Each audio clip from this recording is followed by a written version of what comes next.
Tuhan bersamamu. Inilah Injil Yesus Kristus menurut Matius.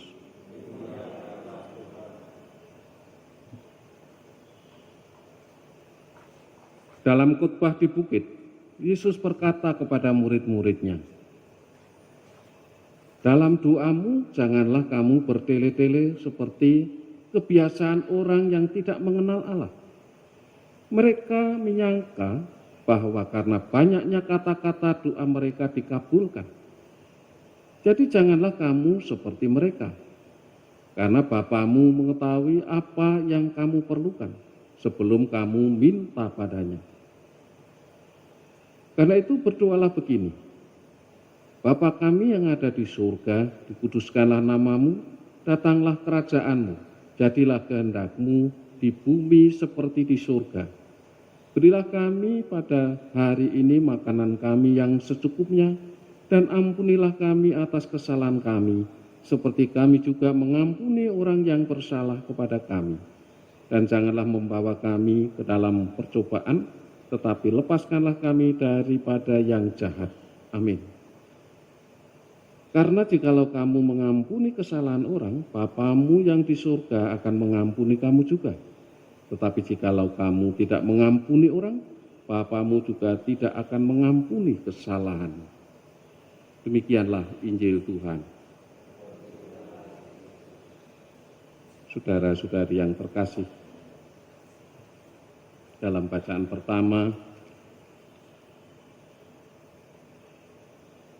sabda Tuhan atau firman Allah itu digambarkan sebagaimana salju turun dari langit.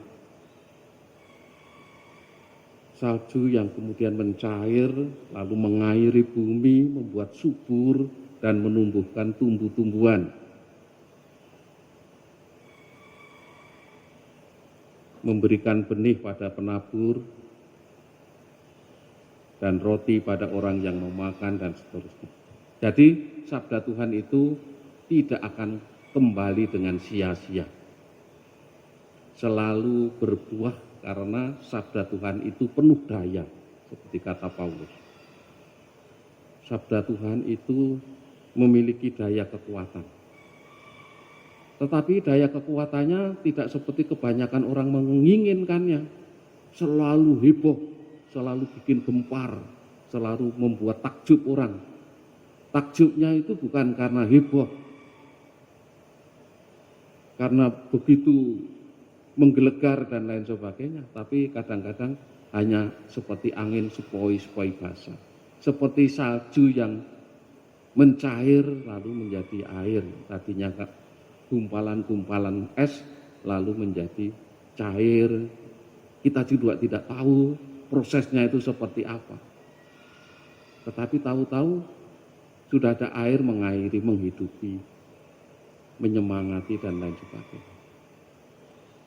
Nah, di sini yang perlu kita cermati di dalam diri kita, di dalam kehidupan kita sehari-hari adalah, karena menurut Paulus, manusia sang utuh itu terdiri dari roh, jiwa, dan tubuh.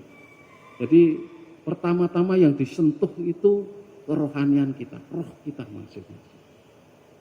Karena sabda Tuhan atau roh Kristus, roh Allah itu kalau hadir, itu pintu masuknya roh kita.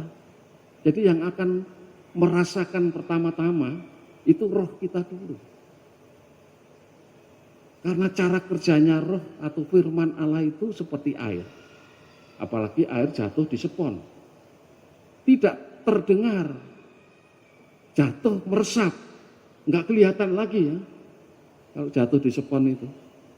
Tidak jatuh di lantai lalu dia memercik dan segala macam. Ini seperti sepon itu. Kalau sabda Tuhan, firman Allah atau roh Allah itu merasuk hidup kita itu, pertama-tama roh kita, maka ini dibutuhkan kepekaan, ketajaman, tetapi juga kesabaran.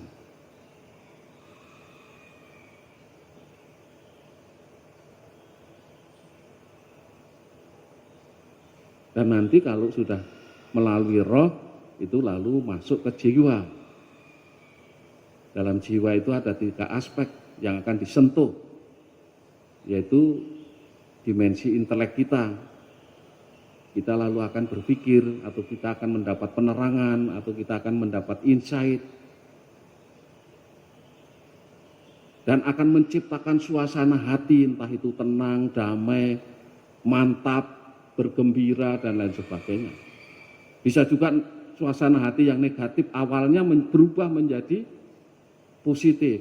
Yang tadinya murung, tadinya sedih, kecewa, lalu menjadi bersemangat, bergairah, dan lain sebagainya. Karena sabda Tuhan mampu mengubah suasana hati orang juga. Nah, kalau sudah menyentuh dimensi inteleknya, dimensi relasinya, itu juga. Karena tadi seperti doa Bapa kami, bahwa kita itu bukan berdiri sendiri, tapi kita itu kalau berdoa sedang berelasi dengan Tuhan. Jadi doa menunjukkan bahwa kita itu ada relasi dengan Tuhan.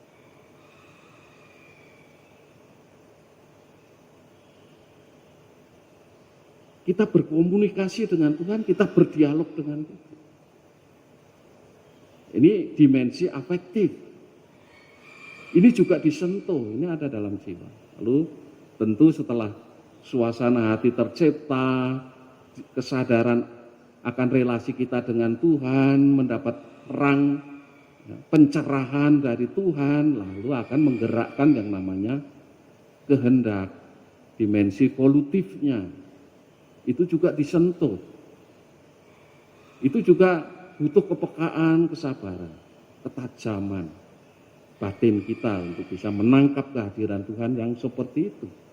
Sehingga dalam doa seperti yang diajarkan Yesus itu, memang doa itu suatu cetusan hati. Di mana hati itu sebagai rahim jiwa, di dalam jiwa seorang ada 3 dimensi tadi. Intelek, afektif, dan volutif. Dan itu tersentuh semua, lalu nanti akan mewujud lewat suatu tindakan nyata. Nah, ini yang perlu harus kita perjuangkan. Jangan berhenti pada jiwa sabda itu, tapi juga menggerakkan tubuh anggota badan kita ini untuk bergerak, untuk bertindak, mewujudkan apa yang menjadi rencana dan kehendak Tuhan. Doa yang seperti inilah yang dikatakan doa yang memang menghasilkan buah. Doa merupakan cetusan hati untuk kerahiman dan kemahakuasaan, kemuliaan Tuhan, atau maha apalagi, keagungan, mau mengungkapkan keagungan Tuhan. Maka dalam doa-doa berkat itu, entah berkat apapun, secara singkat memang pertama-tama kita mengagungkan nama Tuhan. Kita akui kemuliaan Tuhan, kita puji kemuliaan Tuhan. Baru setelah itu kita ajukan permohonan. Kami mohon berkatilah rosario ini, atau benda-benda ini, benda-benda rohani, apa saja. Lalu yang terakhir, karena yang mengajari kita berdoa, yang menyadarkan kita punya Bapa di surga, yang selalu tahu apa yang menjadi kebutuhan kita. Lalu yang terakhir itu demi Kristus Tuhan kita. Semuanya itu karena untuk Kristus dan dalam Kristus. Pasti Tuhan akan mendengarkan dan mengabulkan.